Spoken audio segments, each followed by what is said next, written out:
오늘은 히브리서 7장 16절부터 22절까지의 말씀을 함께 나눠보겠습니다.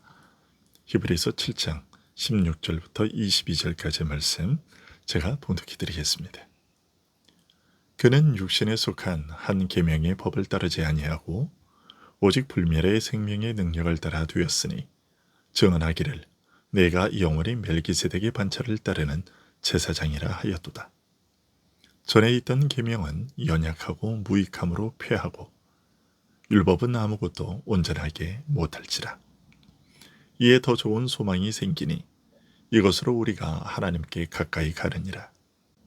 또 예수께서 제사장이 되신 것은 맹세 없이 된 것이 아니니 그들은 맹세 없이 제사장이 되었으되 오직 예수는 자기에게 말씀하신 이로 말미암아 맹세로 되신 것이라. 주께서 맹세하시고 누이치지 아니하시리니 내가 영원히 제사장이라 하셨도다. 이와 같이 예수는 더 좋은 언약의 보증이 되셨느니라. 아멘. 구약 아론의 제사장직은 그 자체로는 완전함에 이를 수 없는 한계와 연약함을 지니고 있었습니다. 그런 탓에 필연적으로 폐하여질 수밖에 없었습니다.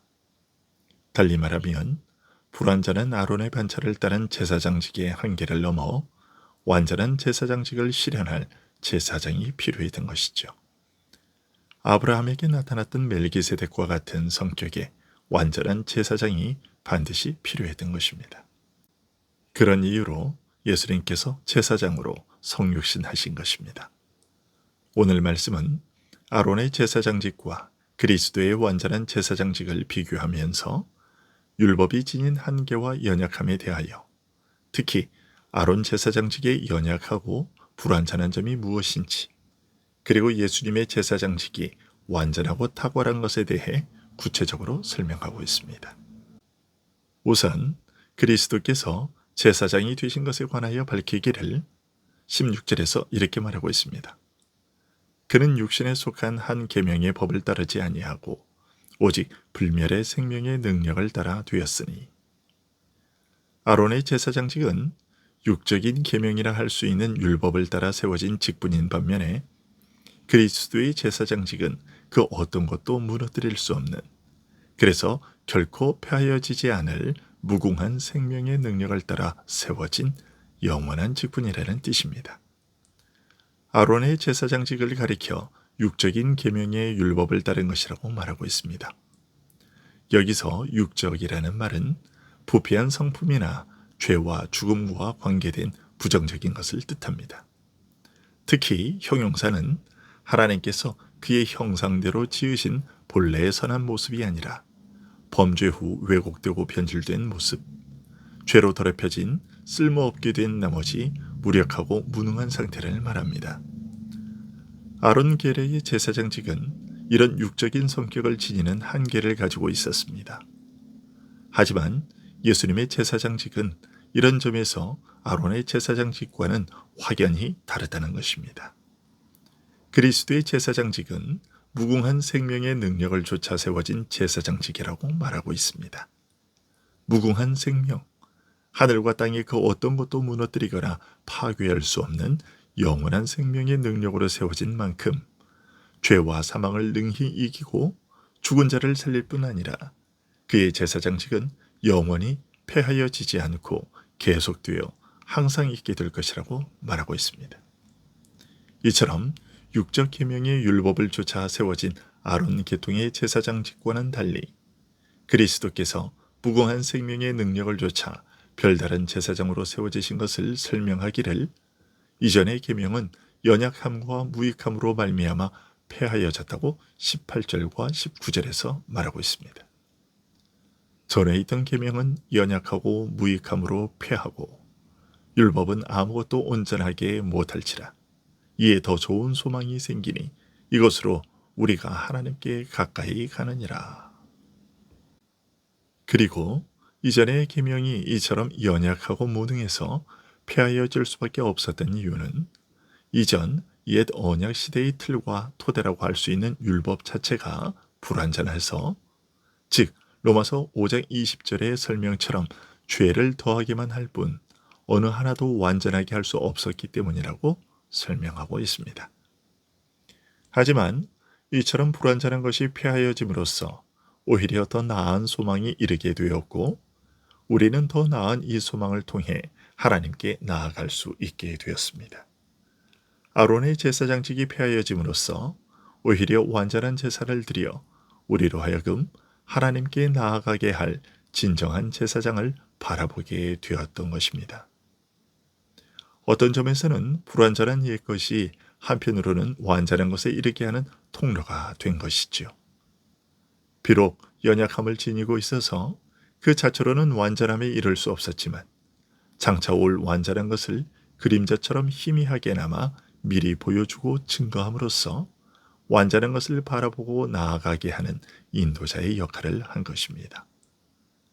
이처럼 그리스도의 제사장직은 연약하고 무익한 계명, 곧 율법에 따라 세워진 아론의 제사장직을 폐하고 죄인으로 하여금 거룩하신 하나님 앞에 나아가게 할 완전한 제사장직을 실현했다는 점에서도 탁월했지만, 그 외에도 하나님의 엄중한 맹세에 따라 세워졌다는 점에서도 탁월했습니다. 20절부터 22절까지의 말씀이 그것입니다. 또 예수께서 제사장이 되신 것은 맹세 없이 된 것이 아니니 그들은 맹세 없이 제사장이 되었으되 오직 예수는 자기에게 말씀하신 이로 말미암아 맹세로 되신 것이라. 주께서 맹세하시고 뉘우치지 아니하시리니 내가 영원히 제사장이라 하셨도다. 이와 같이 예수는 더 좋은 언약의 보증이 되셨느니라.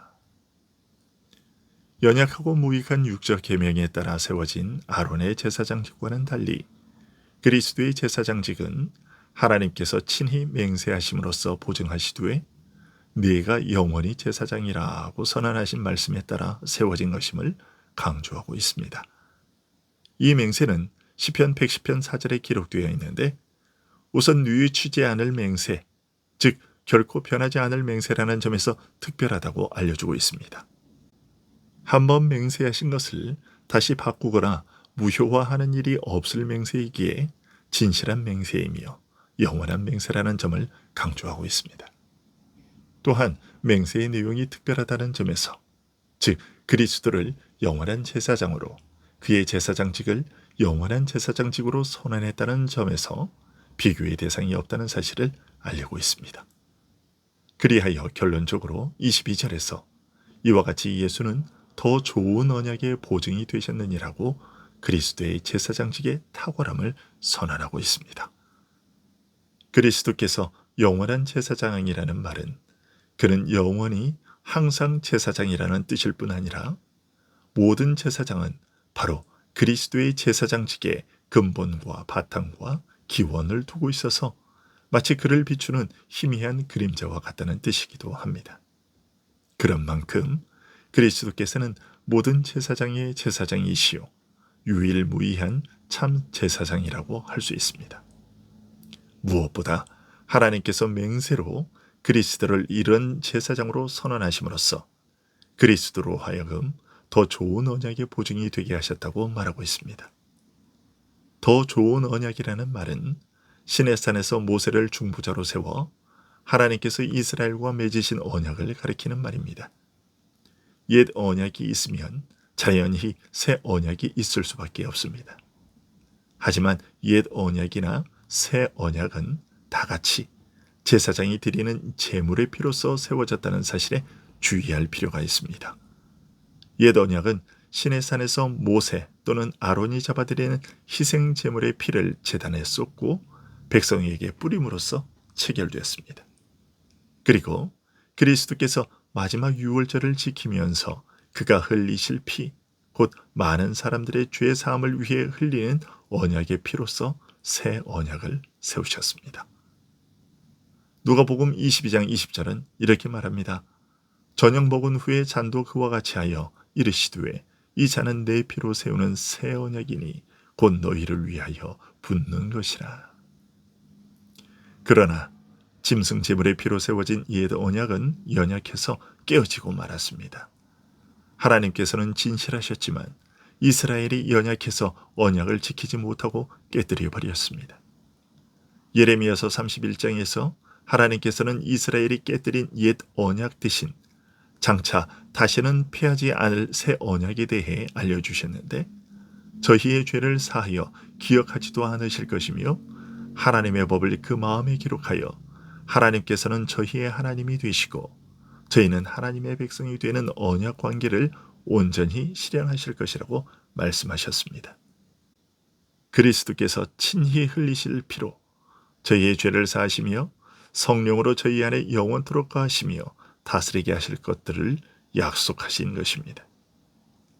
예수는 더 좋은 언약의 보증이 되셨느니라는 말씀은 그리스도께서 영원한 제사장으로서 행하실 이 일을 두고서 하신 말씀이었습니다. 이처럼 우리를 위한 영원한 제사장이신 그리스도께서 오늘도 우리와 함께 거하고 계십니다. 기도하겠습니다.